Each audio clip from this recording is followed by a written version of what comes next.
Então, muito bem, oficialmente, boa tarde a todos e todas.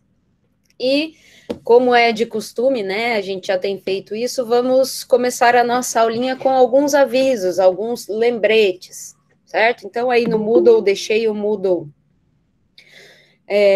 compartilhado aí com vocês, para a gente lembrar de algumas coisas, tá? Pessoal, então, lembrando, primeira coisa, nós temos o trabalho, né, que vocês têm o prazo até amanhã, às 8 da manhã, para enviar o exercício, o checklist de autoavaliação e o checklist de avaliação de um colega. Tudo isso em um único PDF, certo? Então, tá ali na semana 4, que foi quando ele foi disponibilizado, certo? Então, não esqueçam que é até amanhã. Aí, indo para a semana 5, pessoal, temos aqui o teste de aptidão da semana 8, da aula 8, perdão, não da semana 8, né, da aula 8, que ele vai estar liberado depois da nossa aula. Então, às 12h40, terminando a nossa aula, esse teste já vai estar liberado para vocês resolverem. Então, é referente à aula de condução com geração de energia. Lembrando que é um teste rapidinho. E ele vai ficar disponível por uma semana também. Então, vai de hoje até dia 21, que inclusive é o dia da prova, às 14h40, o teste, né? Então, lembrando que os testes ficam sempre disponíveis por uma semana, certo? Então, terminando a aula, ele já vai estar liberado para vocês resolverem. Então, aí, pessoal, percebam que entre a semana 5 e a 6, nós temos 2 conteúdos de carga horária complementar. Então, essa carga horária complementar não cai na prova, né? Então, já estou dizendo para vocês que aletas ou superfície estendida e condução bidimensional não vai cair na prova, mas percebam que tem aula, tem vídeo, tem lista de exercícios, certo? Então, é importante que vocês vejam aí esse conteúdo, porque o nosso próximo trabalho, então, tirando semana que vem, na outra, eu vou liberar para vocês o próximo trabalho, que vai ser de condução bidimensional, certo? Então, é importante que vocês trabalhem, assistam às aulas, deem uma olhada nas listas de exercício, tá? Para já tirem as dúvidas, né, no P-aluno, enfim, porque o conteúdo do nosso próximo trabalhinho vai ser a condução bidimensional, tá certo? E aí entramos nessa nossa semana, da próxima semana, essa nossa semana que é a 5, né, percebam, de 12 a 16/7. Então, na próxima semana, é a nossa semaninha de prova, certo? Então, vamos passar algumas informações. Então, a nossa prova estará disponível aqui na semana 6, certo? Vocês vão acessar o Moodle, a provinha vai estar lá. Então, qual é o horário da prova? Então, vai ser no horário de aula. Então, o questionário aí, a disponibilidade para vocês enviarem a resolução da prova vai ser das 13 às 16h40. Então, pegando o nosso horário das 4 aulas, certo? Então, vocês terão até às 16h40 para enviar em PDF a resolução da prova. Então, na prova, não precisa enviar checklist de avaliação, de autoavaliação, não precisa, é só a sua resolução da prova, conforme as orientações das questões, certo? Então, você pode colocar tudo em um único PDF aí, tá? Eu vou colocar no formato de tarefa a prova, para que vocês enviem aí um único PDF, certo? Se quiser enviar uma questão cada PDF, aí na prova eu vou permitir o envio de mais anexos, tá? Em PDF, então não tem problema. Mas se quiser mandar tudo em um único anexo, também é tranquilo, tá? Pessoal, sobre a prova ainda, então, no horário das 13 às 13h50, na quarta-feira que vem, dia 21, que é o dia da nossa prova, eu estarei nessa sala aqui, nessa nossa sala virtual, disponível para tirar eventuais dúvidas da prova que vocês queiram tirar. Então, não é obrigado a entrar nessa sala, a ficar logado nessa sala, ligar a câmera, não é necessário. Se você leu a prova, não tem dúvidas, não precisa nem acessar a sala, tá?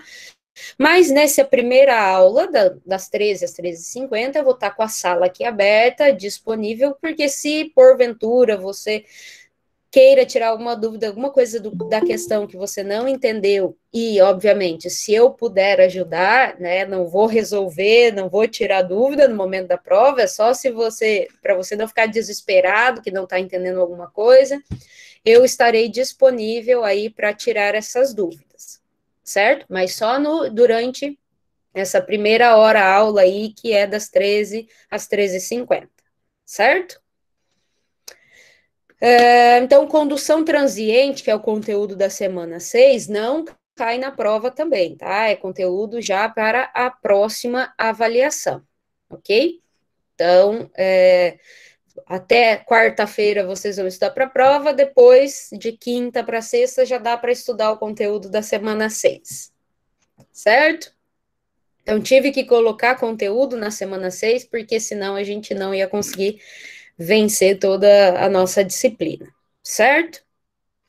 Alguém gostaria de fazer alguma pergunta sobre a prova? Não sei quantas questões ainda eu vou colocar na prova, porque eu ainda não fiz a prova, certo?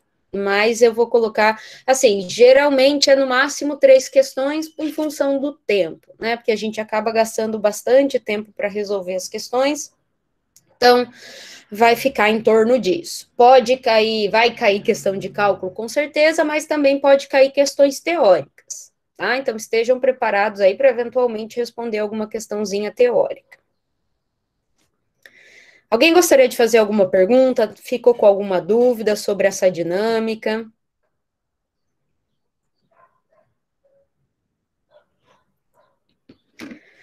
Tranquilo? Podemos passar, então, para nosso conteúdo da nossa aulinha? Certo, então, pessoal. E ainda, né, na quarta-feira, um pouquinho antes da prova, a gente tem aquele atendimento de P-aluno ainda, que vocês podem, então, procurar, certo? Muito bem, pessoal. Então, falando da nossa atividade prevista para hoje, então, o conteúdo dessa semana foi condução com geração de energia. Então, na própria videoaula, a gente resolve um exercício com geração de energia, e tem um vídeo também de um exercício gravado sobre condução de energia, condução com geração de energia, né?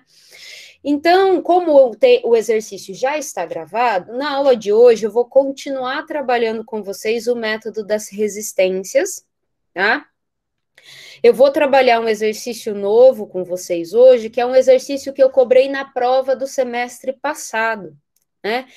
Que é um exercício que ele não é difícil, mas ele exige da interpretação, né? Então, para a gente testar essa nossa interpretação, eu vou interpretar com vocês o enunciado, vou trabalhar com vocês até uma certa parte, depois eu vou deixar. Meu gato quer participar da aula hoje. Ele já tinha vindo dar oi para vocês alguma outra vez? Vai para lá. Desculpa, pessoal.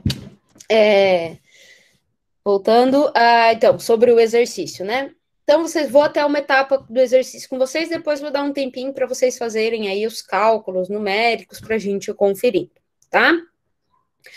Antes de eu entrar neste novo exercício, ainda aplicando o método das resistências, sobre o exercício da aula passada, vocês conseguiram terminar de resolver? Ficaram com dúvidas? Como que foi?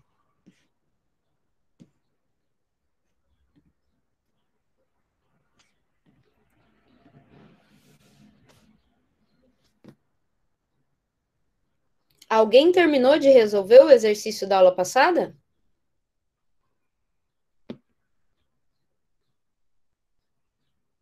Alguém fala comigo?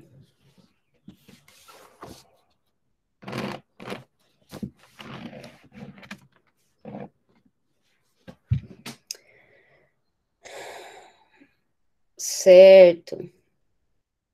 Pessoal, vamos conferir aqui.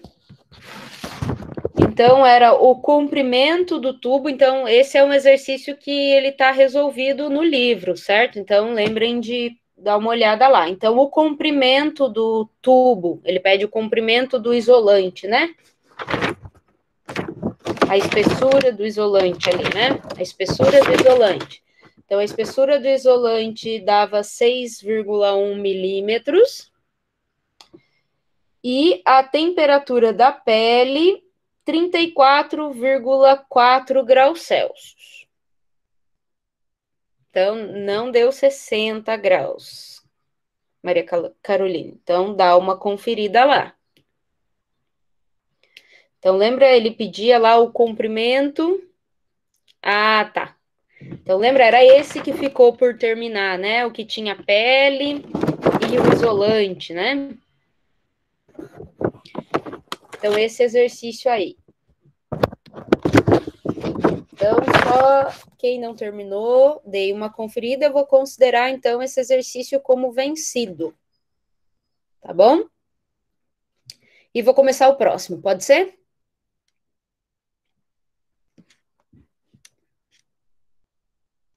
Muito bem, pessoal. Então, ó, esse é um exercício que esse desenho que eu já coloquei aqui embaixo, ele não vem, não faz parte do enunciado, tá? Eu já fiz o desenho porque vocês, como vocês perceberam, os meus desenhos são muito ruins, né? Quando eu desenho. Então, eu tentei deixar pronto para facilitar o nosso trabalho. Mas ele é só esse texto de enunciado, tá? Então, até para montar o desenho, tudo vai da nossa interpretação. Então, vamos lá. Para maximizar a produção e minimizar custos de bombeamento, óleo cru é aquecido para reduzir sua viscosidade no transporte vindo dos campos de produção. Então, quem se interessa aí por essa área, né, de petróleo, enfim, já temos um exercício de aplicação nesta área. Então, letra A. Considere a configuração bitubular constituída por tubos concêntricos de aço, com um material isolante na região anular. Então, tubo concêntrico é um tubo dentro do outro. Então, nós temos dois tubos de aço, um dentro do outro, sendo que entre os dois nós vamos ter um material isolante, certo? Então, se a gente olhar esse primeiro desenho que eu fiz aqui, então a gente tem aqui o nosso tubo de aço, no meio o isolante e mais um tubo de aço, certo?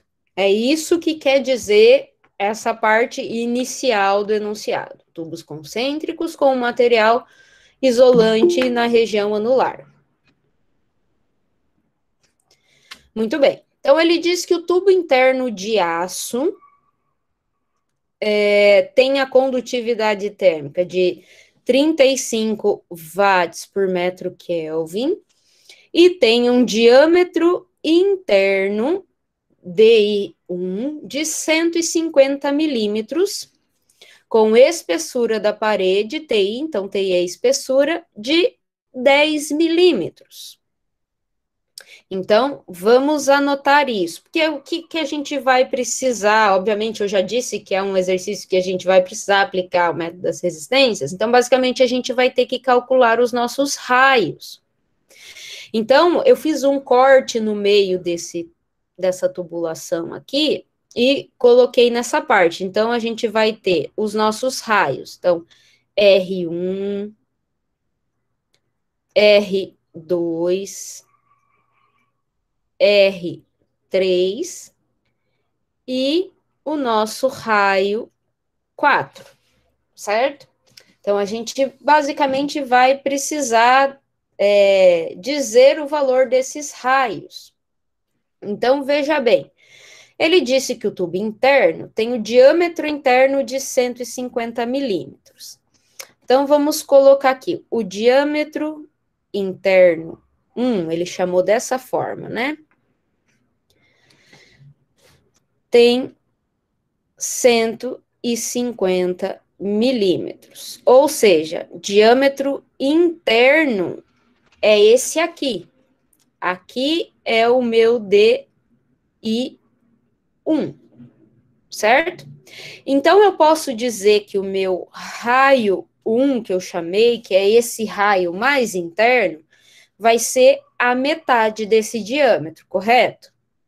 Então, vai ser 75 milímetros. Isso a gente já tem de informação, joia?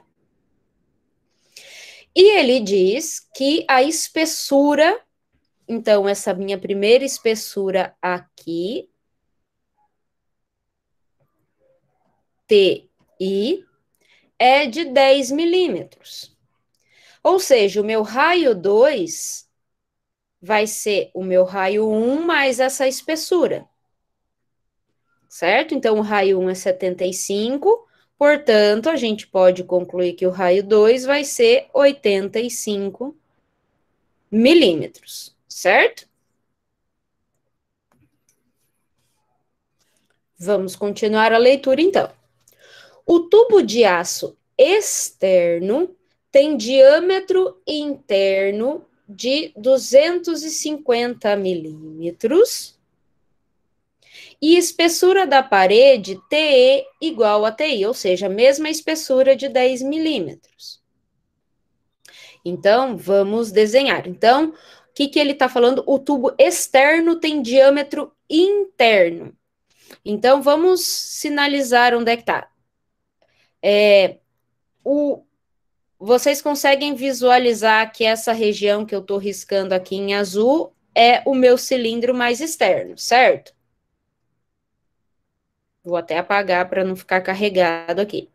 Então, esse cilindro externo tem diâmetro interno. Opa, eu coloquei lá. Então, o diâmetro interno daquele cilindro é esse aqui, certo? Que é, eu vou colocar aqui, D. É como que ele chama? DI2, 250 milímetros. Então, vocês concordam que esse é o meu raio 3?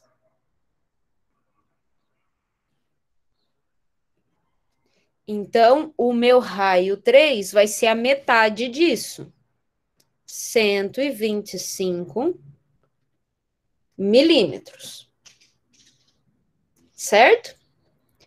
E, portanto, como a espessura desse tubo mais externo é a mesma do tubo mais interno, 10 milímetros, o meu último raio, que é o raio 4, vai ser o raio 3 mais 10 milímetros. Então, 135 milímetros.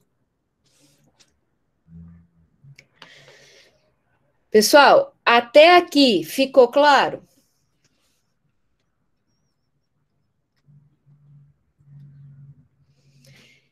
Então, seguindo a leitura, determine a temperatura do óleo cru máxima permitida para garantir que o isolante de espuma de poliuretano, condutividade térmica igual a 0,075 watts por metro Kelvin, presente na região anular, entre os tubos, não atinja sua temperatura máxima de serviço igual à temperatura do isolante máximo, 70 graus Celsius.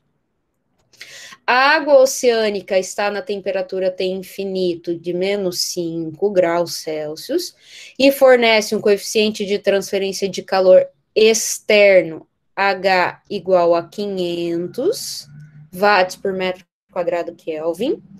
E o coeficiente de transferência de calor associado ao escoamento do óleo cru, que é o meu H interno, é 450 watts por metro quadrado Kelvin. E ele quer saber qual é a temperatura do óleo cru. Então, vamos colocar as nossas temperaturas aqui também, certo? Então, dentro, escoando, entrando nessa tubulação, aqui dentro eu tenho o meu T infinito do óleo cru, que eu vou chamar de T infinito 1. certo? Aí, nessa superfície mais externa, eu vou ter a minha T1. Então, na superfície mais interna ali. Depois, eu vou chamar, perdão, escrevi T2, né? T1. Aí, a próxima superfície, eu vou chamar de T2.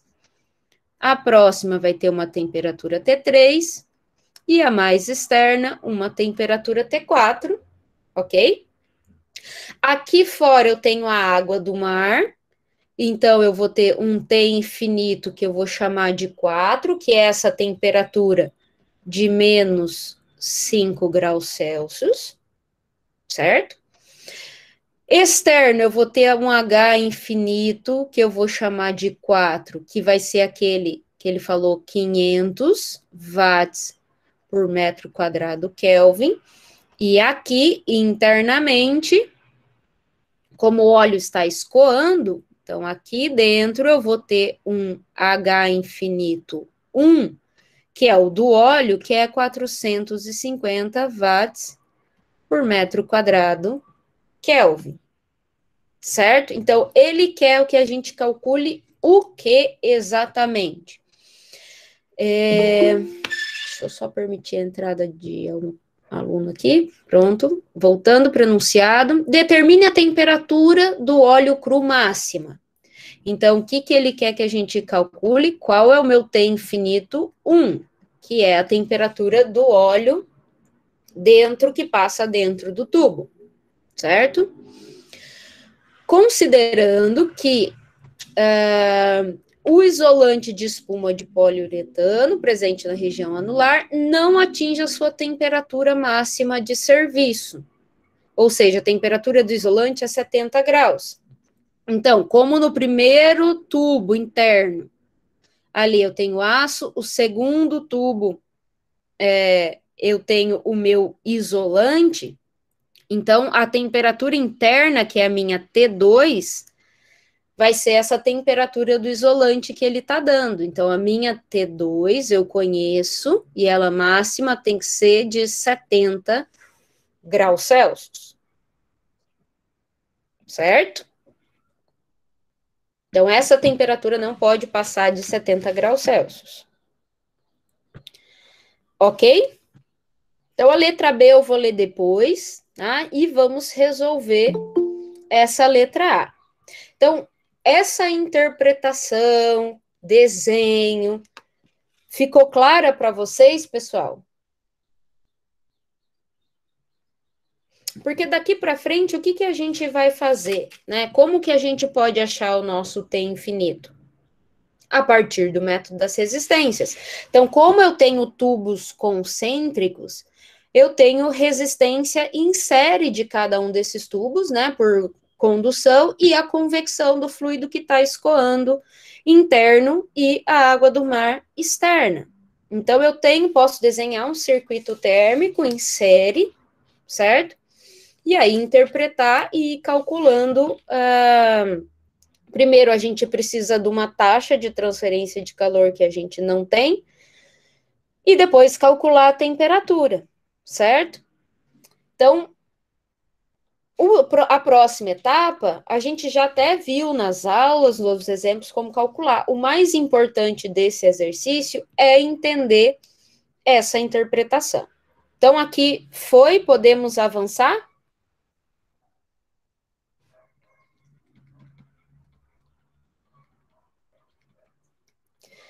Então, o que a gente pode considerar de hipóteses aqui? Ah, pessoal, então, primeira hipótese que a gente pode considerar são as coordenadas, né?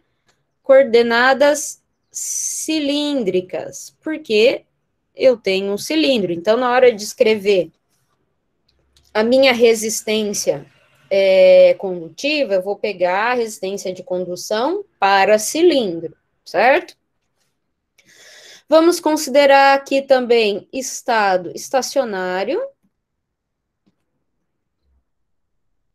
Então, eu não tenho mais acúmulo de energia nesse volume de controle, né? Que são a nossa tubulação.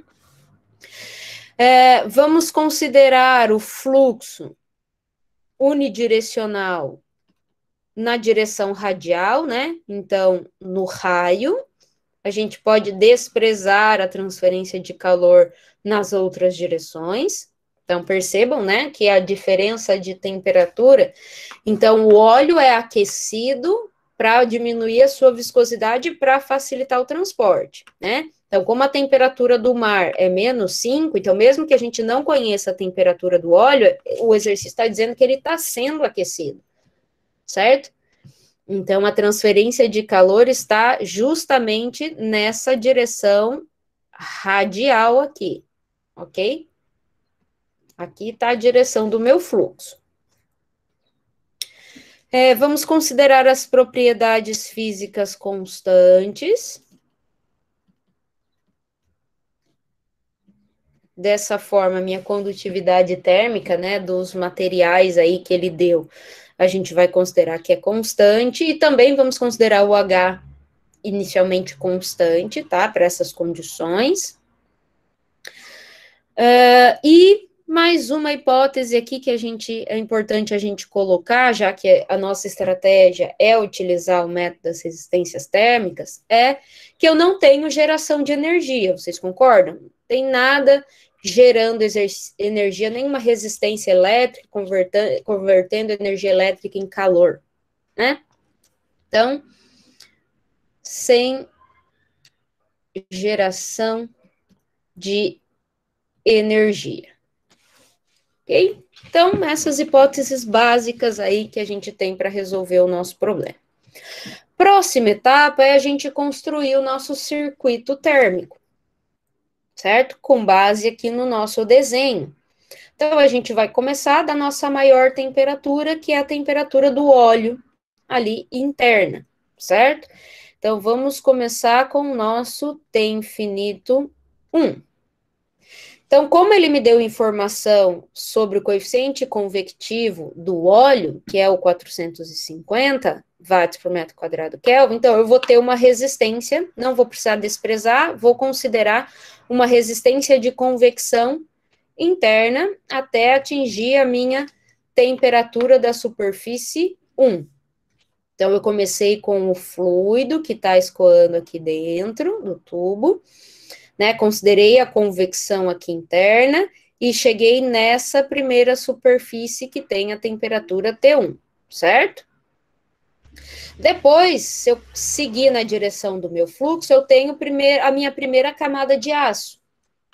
Então, eu vou ter uma resistência à condução, já que é um sólido, né, a esse aço, até atingir uma temperatura T2, que é a temperatura da próxima superfície. Aqui, certo? Depois eu tenho uma camada de isolante. Então, como é um sólido também, eu vou ter uma resistência térmica condutiva com relação ao material isolante, até atingir a minha temperatura da próxima superfície, que nós chamamos de T3. Aqui. E aí eu tenho mais uma camada de aço. Então, eu vou ter mais uma resistência térmica condutiva devido ao aço, né? Até atingir a minha próxima superfície, que é a temperatura T4, que tá aqui. Vamos colocar a nossa T4 aqui. E depois eu tenho a água do mar, numa temperatura de -5 graus Celsius, com um coeficiente convectivo conhecido, 500 watts por metro quadrado Kelvin. Então, eu vou ter uma resistência a essa convecção externa. Então, mais uma resistência aqui de convecção até atingir a temperatura do mar, que a gente chamou de T infinito 4. Então, aqui, vamos colocar as nossas resistências. A minha primeira resistência térmica eu vou omitir o T aqui de resistência térmica, pessoal, só para não ficar carregado, tá? Vou colocar R de convecção 1, que é a do óleo. Depois eu vou ter uma resistência de condução do aço, que eu estou chamando de A, certo? Depois eu vou ter uma resistência de condução do isolante, que eu vou colocar I. Eu tenho mais uma camada de aço, então uma resistência de condução para o aço de novo, e mais externo a convecção do mar, portanto eu tenho uma resistência a essa convecção. Então, resistência de convecção, que eu vou manter aqui a nomenclatura e vou colocar 4, certo? Direção desse fluxo. Bom, como não tem geração de energia no meio aqui, né? Não tem resistência fornecendo energia no meio aqui, então a direção do nosso fluxo vai ser da maior para a menor temperatura, certo? Portanto, o meu fluxo está nessa direçãozinha aqui, de T infinito 1 a T4, certo? Com relação ao circuito térmico, ok? Muito bem, pessoal. Então, o que a gente tem que fazer para interpretar este problema? Como eu tenho um circuito em série, vocês concordam que a taxa que passa aqui é a mesma taxa que passa aqui, que é a mesma que passa aqui, que é a mesma que passa aqui, aqui e aqui? Porque eu não tenho nada dividindo em paralelo, não vai ter divisão dessa taxa. Então, a taxa que passa em cada ponto do meu circuito em série é a mesma. Concordam com isso?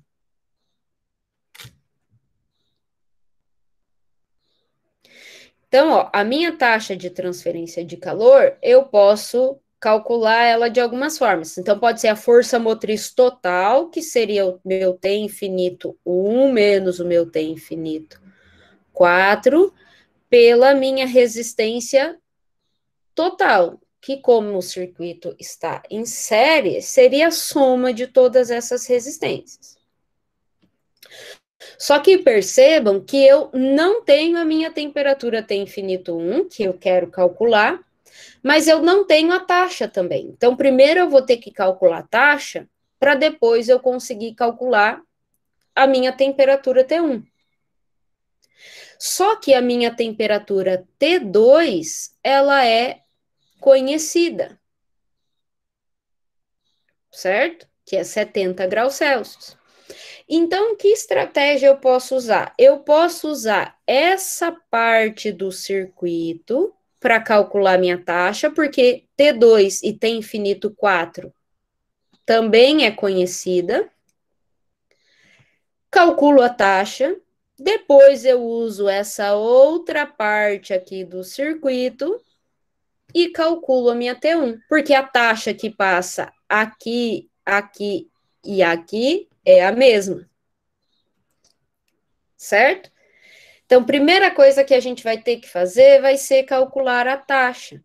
Então, eu posso calcular a minha taxa fazendo T2 menos T infinito 4 dividido pelo somatório dessas resistências dessa parte do circuito. Então, vai ser a resistência de condução do isolante, mais, já que estamos em série, né, a resistência condutiva do aço, mais a resistência de convecção 4. Certo? E aqui, pessoal, eu tenho só informação conhecida. Claro que a gente ainda vai ter que calcular as resistências, né, de condução e de convecção, mas como o H, o K é conhecido, a gente pode. A única coisa que a gente não conhece aqui é o comprimento do tubo. Mas a gente pode deixar a nossa taxa tudo em função do comprimento, assim como as nossas resistências, que é o que a gente vai fazer, certo? Então, pessoal, vamos começar a calcular as nossas resistências, certo? Então, vamos lá, vamos colocar a equação aqui, resistência condutiva do isolante, que é a primeira que a gente precisa ali da nossa equaçãozinha que está em azul. Então, eu vou lá, vou pegar a minha resistência, deixa eu só ver que parte que eu tô aqui do circuito. Vou pegar a equação da resistência em coordenadas cilíndricas. Bom, a gente pode começar resolvendo todas as resistências, porque a gente vai precisar de todas elas, né? Então, vamos começar por ordem. Pode ser? Vou começar lá calculando, colocando a equaçãozinha de todas as resistências. Vamos lá pela convecção 1, que depois a gente vai precisar. Certo, pessoal? Então, resistência de convecção é 1 sobre o H vezes a área, certo? A área perpendicular ao fluxo. Então, 1 sobre o H, qual vai ser o H? Vai ser o H interno. Então, H infinito 1, vezes a área. Qual que é a área perpendicular ao fluxo? Se o fluxo está aqui na direção radial, a área vai ser a área lateral do cilindro. Certo? Então, vai ser 2π L, que é o comprimento, vezes o raio. Qual raio? Bom, como eu estou aqui na parte interna do cilindro, vai ser o meu R1, certo? Estou na parte interna ali, então, por R1. Ok? Então, para calcular, depois eu vou dar um tempinho para vocês resolverem os cálculos aí. O H é conhecido, o raio a gente já descreveu ali quanto que ele é, eu só não tenho L. Então, eu vou deixar a resistência em função do comprimento. Vou deixar esse L ali. Ok? Vamos para a resistência de condução do aço. Então, a interna. Tá? Então, a gente tem duas resistências de condução do aço para calcular. Então, como os raios são diferentes, é importante que a gente diferencie. Então, vou colocar A1 e A2, porque elas podem não ser iguais, né? Devido à diferença do raio. Então, aonde que eu estou agora, pessoal? Estou aqui na minha primeira camada de aço. Certo? Então, vou lá, pego no meu formulário a equação para resistência em coordenadas cilíndricas da condução. Então, é Ln do raio externo pelo raio interno. Então, no aço, vamos ver essa relação de raios. Então, vai ser, como eu estou aqui, ó, vai ser o raio 2 pelo raio 1. Concorda? Raio externo pelo raio interno. Então, vai ser o raio 2 pelo raio 1, dividido pela área vezes 2π LK, né? Não a área, porque a área já foi colocada aqui, substituída, por isso que ficou esse LN aí, né? Então, é 2π L vezes o K. Qual o K? Agora é o K do aço, que nós estamos falando do material aço, certo? Então, também os raios são conhecidos, o K é conhecido, a gente vai deixar em função do L. Tá? Então, próxima, resistência de condução do isolante. Né? Então, nós avançamos aqui, estamos no nosso material isolante. Então, é uma resistência de condução, então vai ser a relação dos raios. Então, é Ln do raio externo pelo raio interno. Então, como eu estou agora aqui no meu isolante, vai ser R3 por R2. Ln de R3 por R2, dividido por 2πL. O K agora vai ser o K do isolante. Nossa próxima resistência condutiva do aço, então do segundo, né, do mais externo. Então, avançamos, estamos no aço aqui de novo. Então, vai ser Ln do raio mais externo, R4, pelo raio interno, R3. Opa.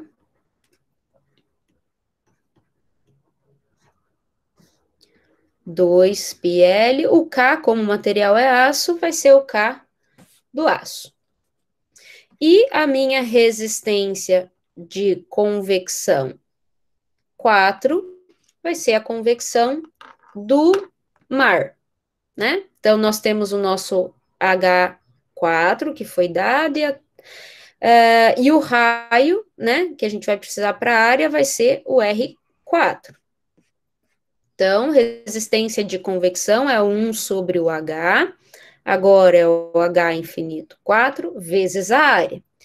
Então, a área é a área perpendicular ao fluxo, portanto, a área lateral do cilindro, só que agora, como a gente tá, o mar fica em contato com a superfície mais externa do tubo externo, nós temos o nosso raio 4, então vai ser 2 pi L R4.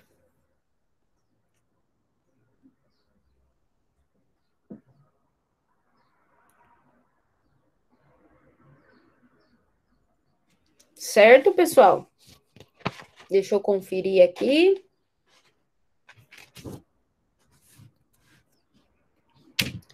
Se tá tudo certinho.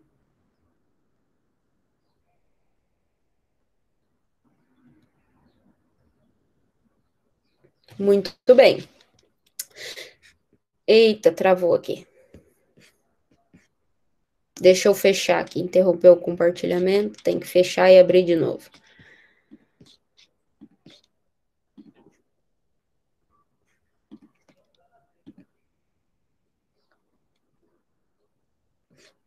Foi. Então, agora, pessoal, o que vocês vão fazer? Eu vou dar um tempinho. Poxa vida, mas de novo. Pera lá. Vamos resolver isso.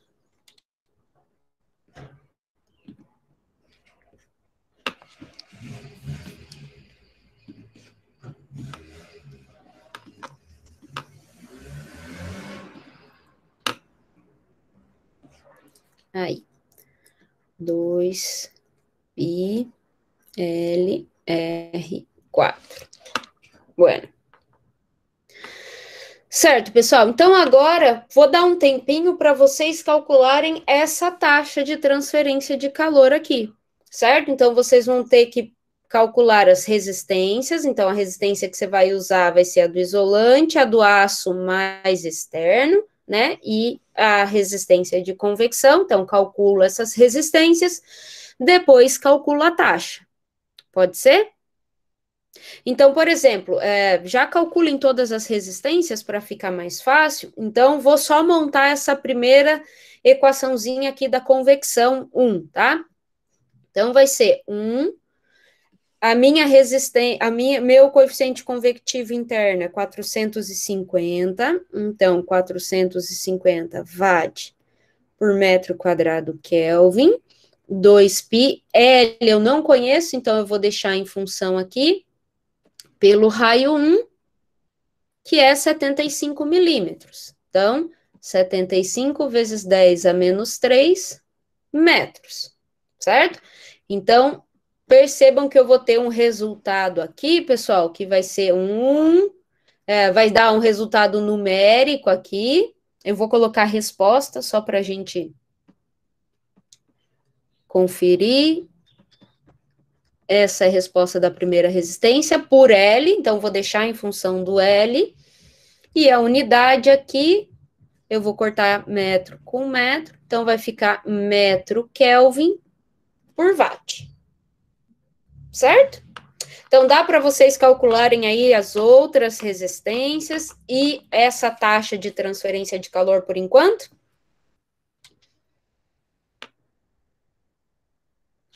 Pode ser?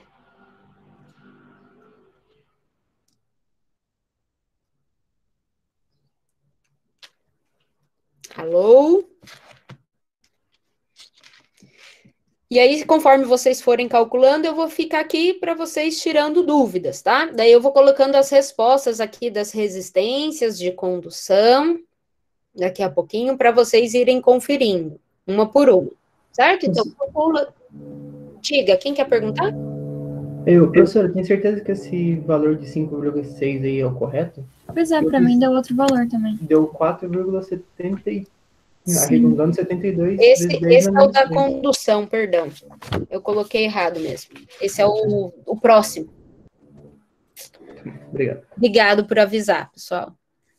Então, esse é 4,72 vezes 10 a menos 3 por L. A unidade, né, pessoal, a unidade é a mesma. Então, já que eu já dei spoiler, eu vou colocar o resultado, que era aquele outro, tá? Que era aqui da condução.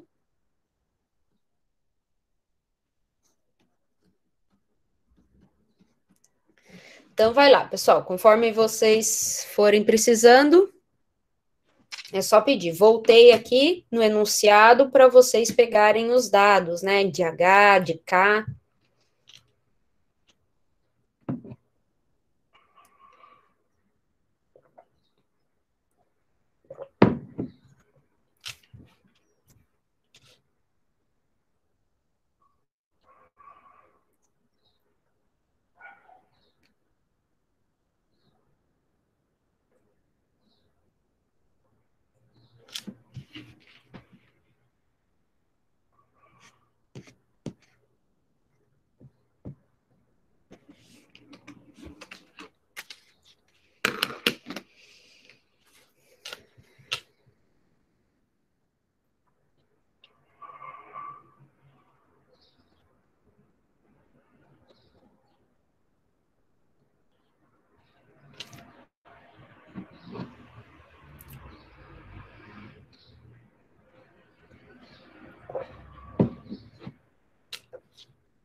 Pessoal, vocês já pegaram os dados aí do enunciado?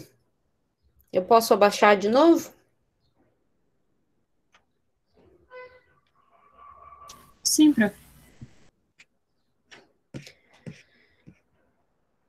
Então, vou colocando as respostas aqui das resistências, tá? Para vocês irem conferindo.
Então, percebam que interessante, pessoal, esses resultados aqui das nossas resistências térmicas. Então, percebam que o maior valor encontrado de resistência foi para a condução do isolante. Então, percebam que quanto mais isolante for o material, menor é a condutividade térmica e, portanto, maior vai ser a resistência ao transporte daquele material.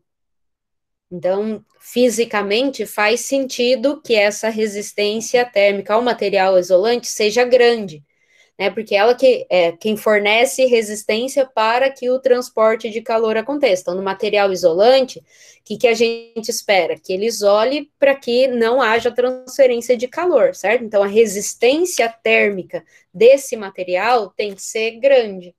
A gente espera que ela seja maior, certo? Então, fisicamente, faz sentido o que a gente está avaliando aí.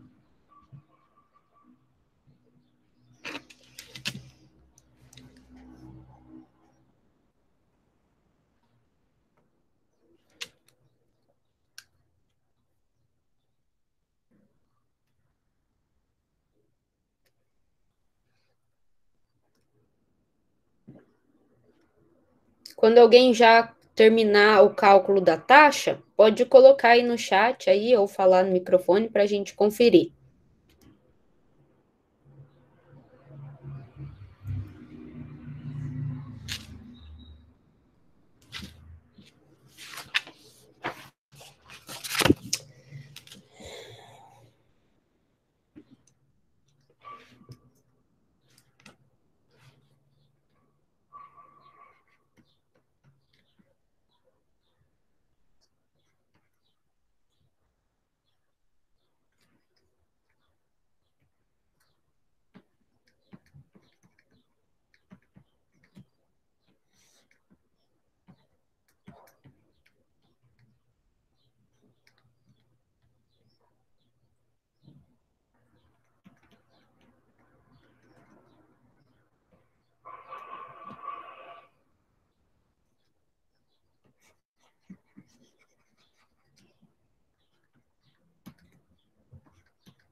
Isso, 91,34 ou 4, eu arredondei, watt por metro. Então, eu estou até preenchendo aqui com os nossos dados a nossa equação, só para a gente avaliar essa unidade, né? Então, a resistência, perceba que eu estou colocando L aqui em evidência e vou somar as minhas outras resistências, né?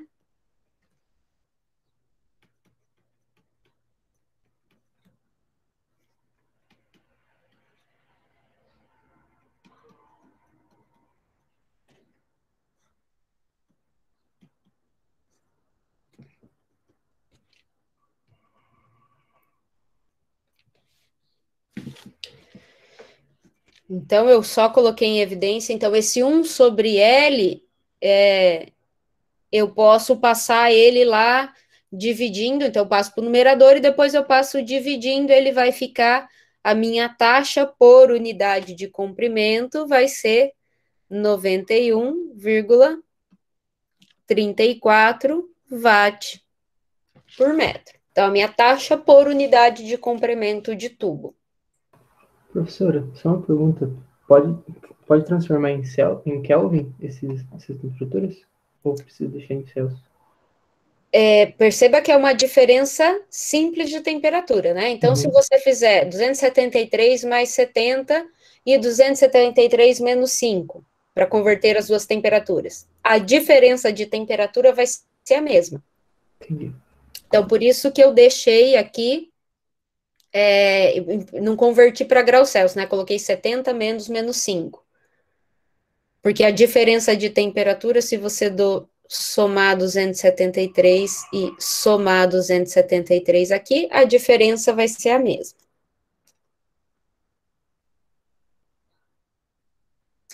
Muito bem, então quem encontrou já essa taxa por unidade de comprimento, pode ir para a próxima etapa, né?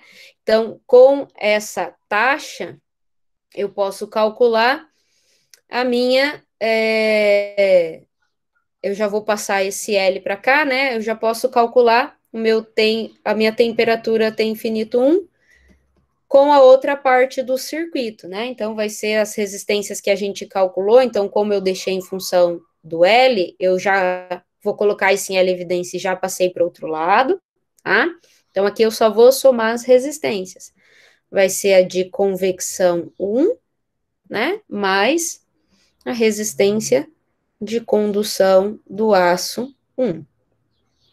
Certo? E aí, a minha incógnita aqui, eu substituo essa minha taxa que eu acabei de calcular, as minhas outras resistências. Então, utilizando essa primeira parte do circuito, eu consigo calcular a minha T infinito 1. Já que o circuito térmico em série me diz que é a mesma taxa de energia passa em qualquer ponto desse circuito.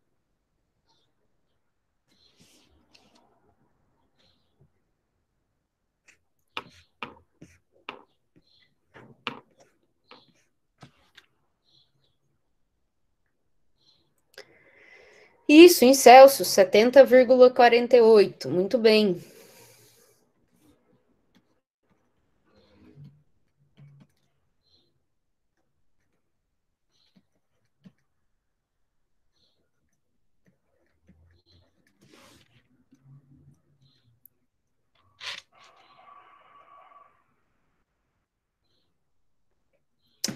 Pessoal, então, o que esse resultado nos diz, né? Então, nesse caso, se eu tiver só esse material isolante ali, eu não posso aquecer muito o meu óleo, né? O meu óleo vai ficar muito próximo da temperatura de trabalho lá da superfície T2, que era de 70 graus Celsius. Então, só me permite que eu aqueça o meu óleo a 70,5 aproximadamente graus Celsius.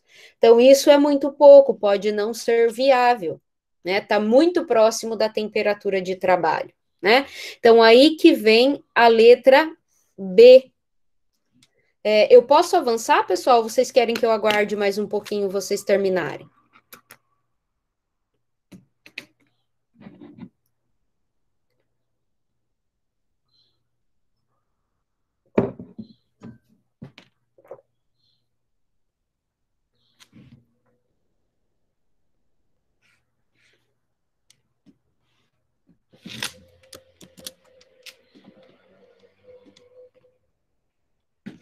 Alguém, pessoal?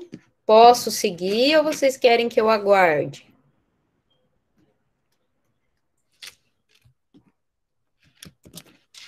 Então, já vou até colar um desenho aqui de novo. Tá? Vamos seguir para a letra B. Então, o que ele diz lá na letra B? É proposto, para melhorar o desempenho do sistema bitubular, a substituição de uma fina seção.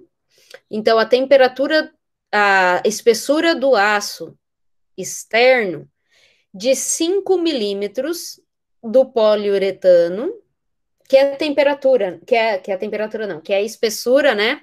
Então, eu vou pegar uma fina seção do poliuretano, perdão, localizada sobre a superfície externa do tubo interno, certo? Então, do primeiro tubo de aço, eu vou pegar uma faixa de 5 milímetros e vou substituir essa pequena faixa, ao invés de usar só o poliuretano, que era o nosso material isolante, por um outro material isolante chamado aerogel, que ele dá lá a condutividade térmica desse aerogel.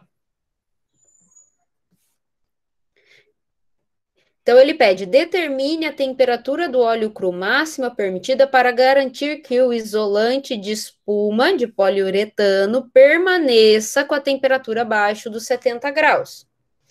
Então, o que eu fiz? Vai ter mais um cilindro aqui. É como se a gente acrescentasse mais uma parte. Só que essa parte vai ser acrescentada no meio, lá do isolante. Então, eu peguei aqui mais uma parte do nosso desenho né? E vamos escrever aqui como é que ele fica. Então, o meu primeiro cilindro aqui vai ser o aço, né? Daí, o próximo, que era o poliuretano, eu peguei uma parte aqui, substituí pelo aerogel. Depois eu tenho o isolante de poliuretano e volto a ter aço. E considerando que a temperatura dessa superfície aqui permaneça com 70 graus Celsius, qual é a nova temperatura permitida para o fluido? Certo? Então, agora nós vamos ter mais um raio, ok? Então, aqui desenhando, a gente tem o nosso R1, o nosso R2, o R3, o R4 e agora o R5, certo? E a gente precisa deliberar o que vai mudar, fazer o nosso novo circuito térmico para ver o que vai mudar aí com relação a essa nova temperatura, se ela vai permitir que o fluido seja aquecido numa temperatura maior, certo? Então, pessoal, veja bem, o nosso raio 1 permanece o mesmo, né? 75 milímetros. O diâmetro interno, externo, lá não mudou. A espessura do aço também não mudou. Então, o meu R2, que é a superfície externa do tubo de aço, é 85 milímetros. Não mudou também. Agora, o nosso R3, que é já agora entre o aço e o isolante de poliuretano, nós temos o aerogel. E aí ele me diz que a espessura do aerogel vai ser de quanto? De 5 milímetros. Então, esse meu R3 novo vai ser o R2 mais 5 milímetros. Então, meu R3 vai ser de 90 milímetros, certo? O R4 vai ser a nossa antiga espessura lá que a gente tinha, que a gente chamou de R3, né? Que era a superfície interna do raio do aço, do tubo de aço mais externo, que era 125 milímetros. Não mudou. Eu não aumentei a tubulação, certo? Os raios da tubulação. Eu só acrescentei, tirei 5 milímetros do poliuretano e coloquei o aerogel. Então, o nosso raio 5 vai ser o nosso antigo raio 4, que era 135 milímetros, se eu não estou enganada, isso aí. Certo? Entendido isso, pessoal? Então, é essa interpretação aqui que tem que ser feita. A mudança do raio está em esse novo R3, né, que vai aparecer agora, porque a gente tem, é como se fosse mais um tubo concêntrico ali, né, que é pegar uma pequena parte do material isolante e substituir pelo aerogel. Ficou claro isso?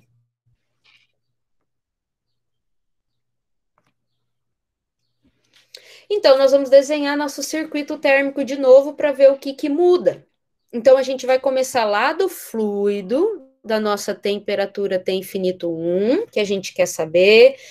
A gente vai ter a resistência convectiva, daí a gente chega, vamos colocar as nossas temperaturas aqui, vou começar lá por dentro.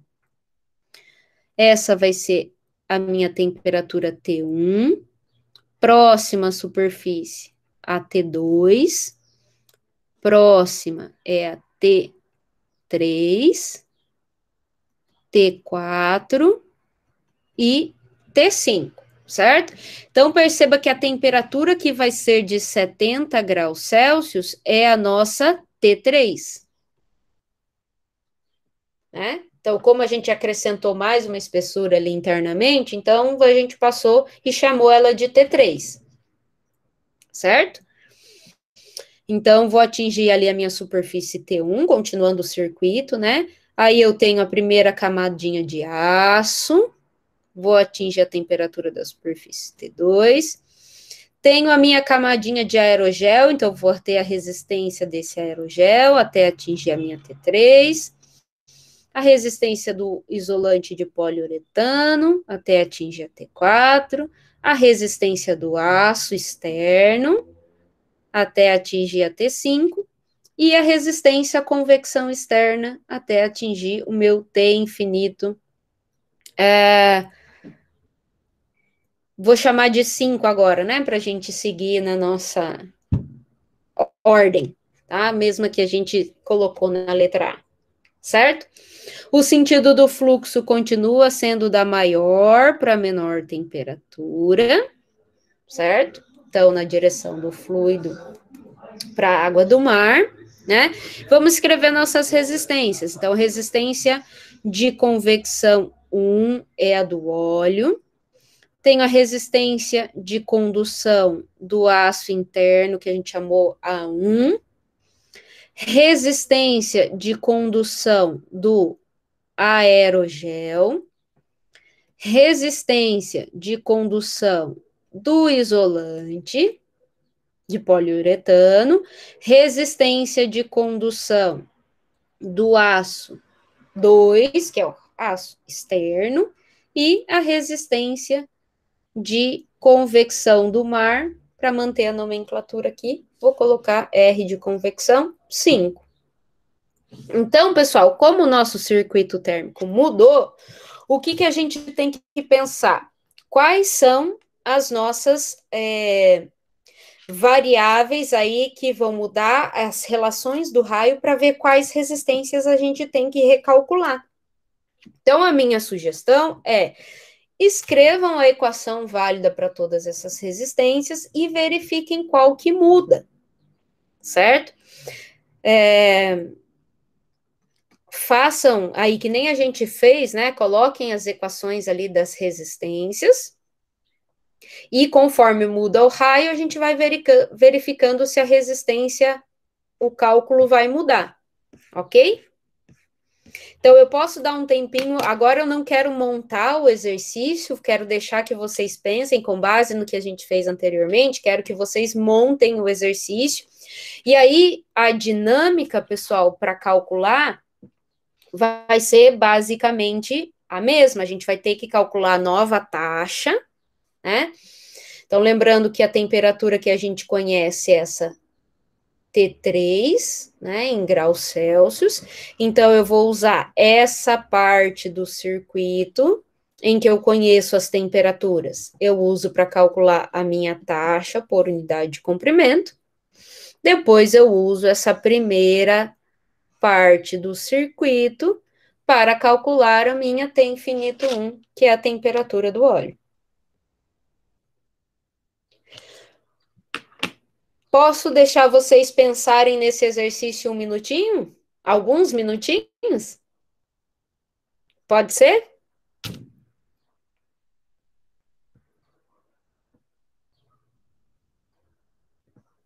Muito bem.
Pessoal, então avaliando aí os raios, né?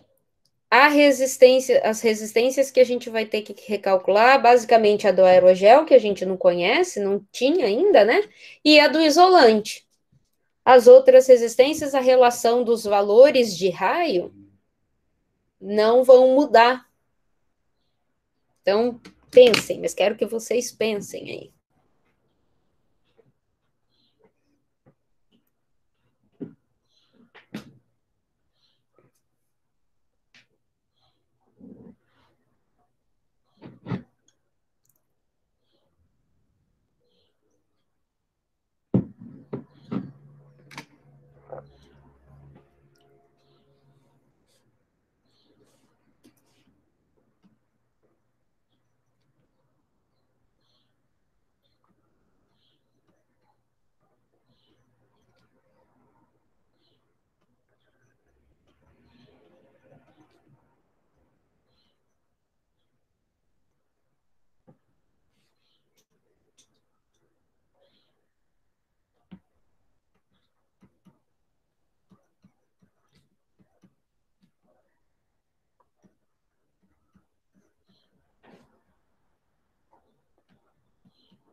K do aerogel. Eita, hoje o negócio tá feio aqui, viu? Deixa eu só te dar o valor, eu já reviso aqui. Tá aqui, ó. 0,012 watt por metro Kelvin.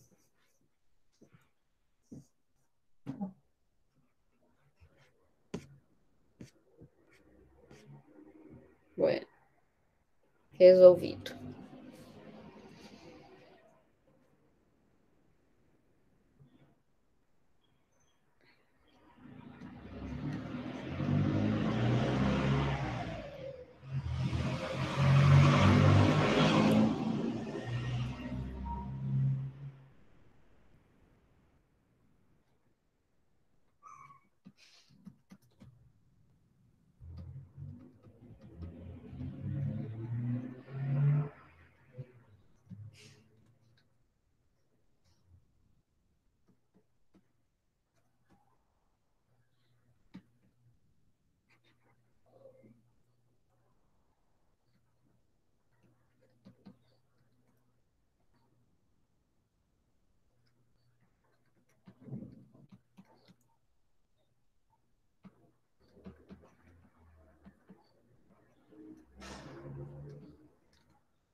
Pessoal, conseguiram observar que só a resistência condutiva do isolante do aerogel que precisam ser recalculados?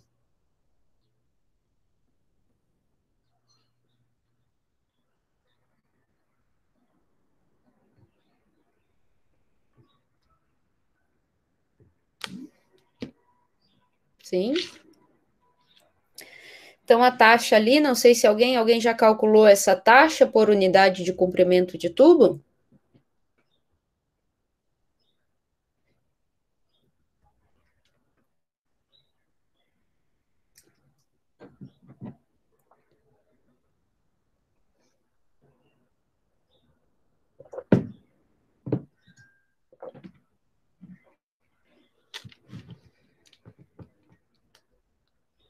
Beleza.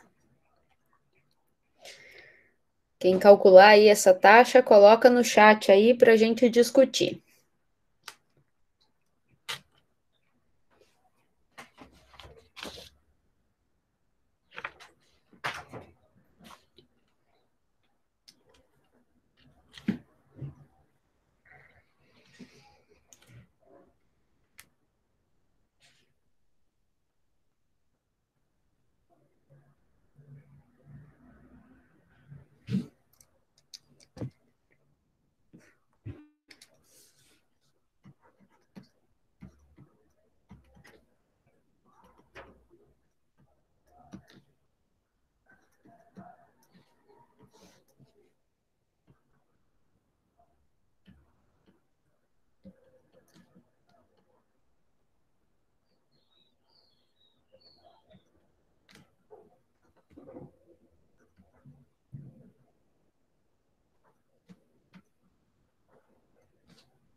Cento e sete, isso aí. 107,18 watt por metro.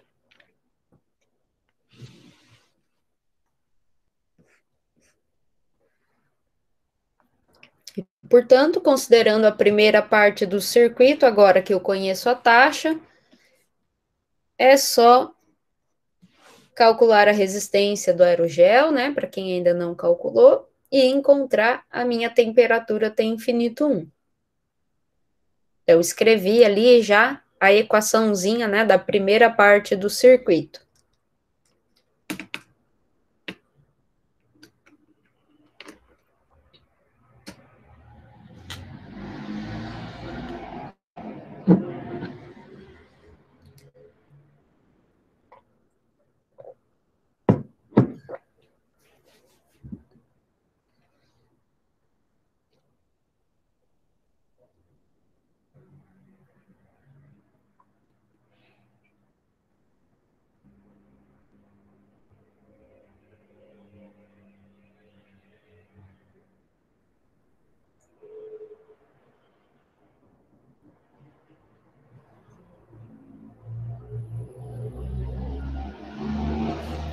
Então, quem calcular aí a temperatura T infinito 1,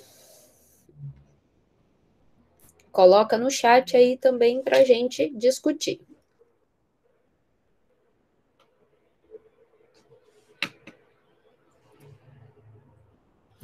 Vamos conferir. Não, Maria. Vai dar 151,8 graus Celsius. Isso.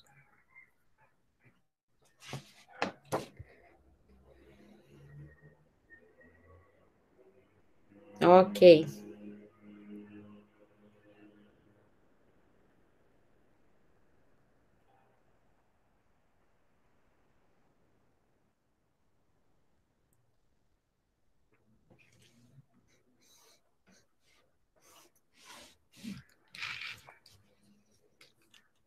E os demais?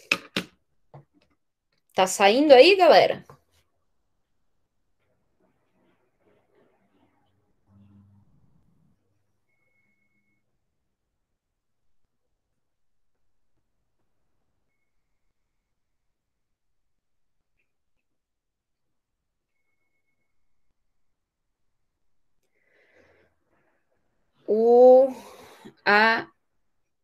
do isolante de poliuretano, o recalculado tá aqui, ó, 0,697 metro por Kelvin watt.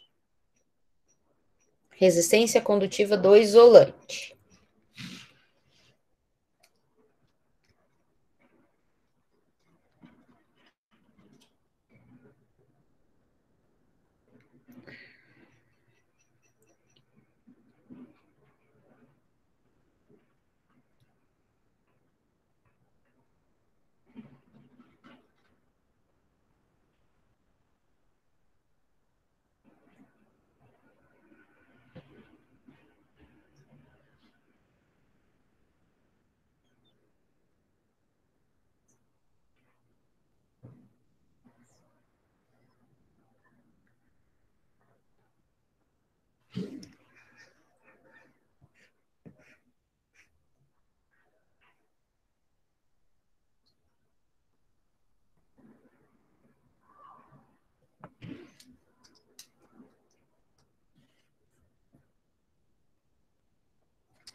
Isso, 152 graus Celsius, beleza.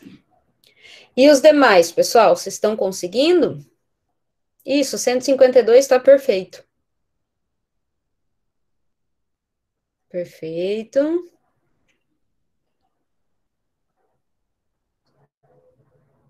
Ok. Joia. Muito bem, pessoal. Então, vamos comparar esses nossos resultados. Então, sempre é importante, quando a gente tem o resultado numérico, que a gente faça uma interpretação, né? Então, lá na letra A, quando a gente só tinha um isolante de poliuretano, perceba que a temperatura do fluido permitida, máxima, foi de 70,48 graus Celsius. Ou seja, uma temperatura baixa, né, para diminuir a viscosidade do óleo, comparada com a temperatura máxima lá na superfície T2 que a gente podia ter permitida, que era de 70 graus. Então, agora, se eu adicionar 5 milímetros de um aerogel, então perceba que eu acabo tendo dois materiais isolantes entre os tubos de aço, né? Então, tem o isolante de poliuretano e mais 5 milímetros ali desse aerogel. Então, aí, mantendo a temperatura de trabalho lá na superfície, agora foi para T3, né, na letra B, porque a gente acrescenta mais uma camada, né? Então, de 70 graus, ou seja, a superfície interna do poliuretano, sendo de 70 graus, isso me permite aumentar a temperatura do fluido em até 151 graus,8, ou aproximadamente 152 graus, ou seja, pode ser muito mais viável, né? Porque assim a gente diminui a viscosidade desse óleo e a gente consegue escoar este óleo mais rapidamente, então com uma velocidade maior, né? Se a gente diminuir essa viscosidade, a gente consegue aumentar a velocidade do escoamento e, portanto, transportar mais pelo mesmo período de tempo, certo? Então, percebam que pode parecer pouco, né? 5 milímetros só de mais um material isolante entre as tubulações.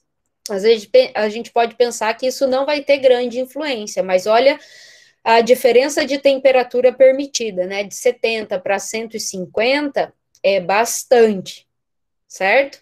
Então, esse é um problema de aplicação muito interessante, que está associado aí ao transporte de fluido também, mas que basicamente a gente usa conceitos básicos aí da transferência de calor, principalmente a condução, né? Nas tubulações, para a gente resolver um problema de escoamento, certo? Então, percebam que o acréscimo desse pequeno material isolante, pequena espessura de mais um material isolante, nos permite fazer um aumento da temperatura bastante considerável, né? Mantendo a temperatura da superfície ali do poliuretano ainda de 70 graus. Certo, pessoal? Dúvidas?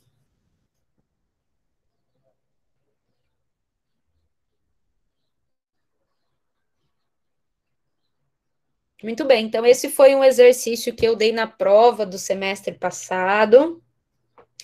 E aí, claro, né, o que, que a gente pode entender? Que a dinâmica de resolução é construir o nosso circuito térmico, que é muito importante para a gente enxergar o problema, né? Sempre que a gente for usar o método das resistências, é importante desenhar o circuito para enxergar o problema como um todo, né?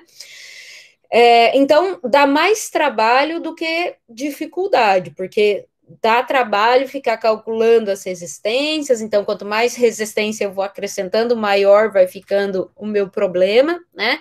Mas a dificuldade desse exercício, de fato, estava nessa interpretação inicial de encontrar os raios, né? Então, pessoal, quando a gente tem desenho ou quando a gente não tem desenho no enunciado, é importante que vocês façam, que vocês rabisquem o desenho, que vocês façam as continhas, porque percebam, se a gente tivesse colocado algum valor de raio aqui, tanto na letra A quanto na letra B, errado, nós erraríamos o cálculo de todas as nossas resistências, certo? Então a gente carrega o erro para os passos à frente, carrega o erro no cálculo da taxa, do cálculo da temperatura, certo? Então, a gente tem que fazer essa interpretação bem cuidadosa dos valores de raio, tá? E se a gente tiver um problema em coordenadas cartesianas, as espessuras das paredes, né? Que a gente tem que levar em consideração para não errar também no cálculo das resistências, né? Então, cuidar para não errar o raio, para não errar o cálculo das resistências individuais de cada material ou dos próprios fluidos, se for convectiva, né? Então, essa era a maior dificuldade, acertar na interpretação, acertar nos valores de raio, e depois o cálculo, basicamente, é aplicar as equaçõezinhas de resistência que vocês não precisam deduzir, né, a equação da resistência. Então, vocês podem utilizar a equação do cilindro, a equação da esfera, já prontinha. Certo, pessoal? Muito bem. Alguém quer fazer alguma outra pergunta? Então, tenham atenção para a prova, pessoal. O que eu posso dar de dicas, né, para vocês para a prova é que procurem interpretar os resultados numéricos também, como a gente fez aqui, né? Até para você ver se faz sentido físico para você, tá? E escrevam uma pequena discussão ali nos resultados numéricos, tá?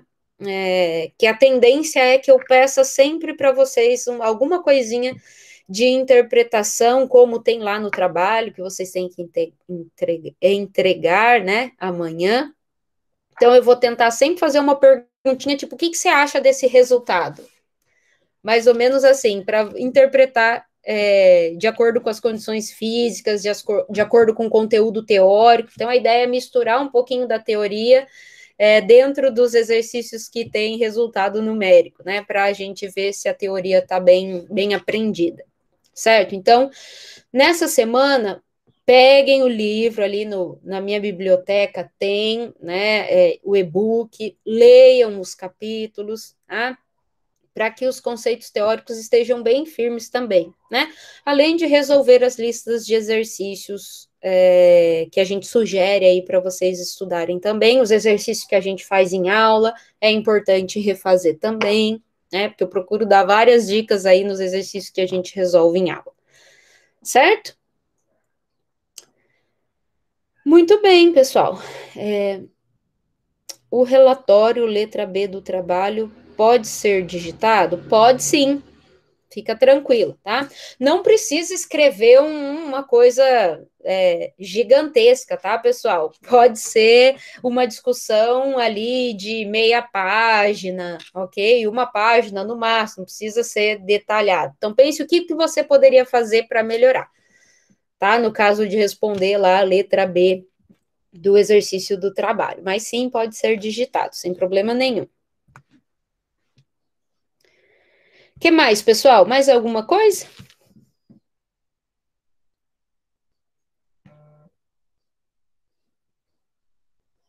Bom, então eu vou encerrar nossa aulinha por aqui. Desejo a todos aí uma boa semana de estudo para a prova. Se vocês tiverem dúvida, quiserem mandar e-mail, pode mandar. E na quarta-feira de manhã, na quarta que vem, ainda tem um atendimento de manhã para tirar aí as últimas finaleiras de dúvidas. Tá certo? Então, um abraço, pessoal, bom restinho de semana e bons estudos. Cuidem-se.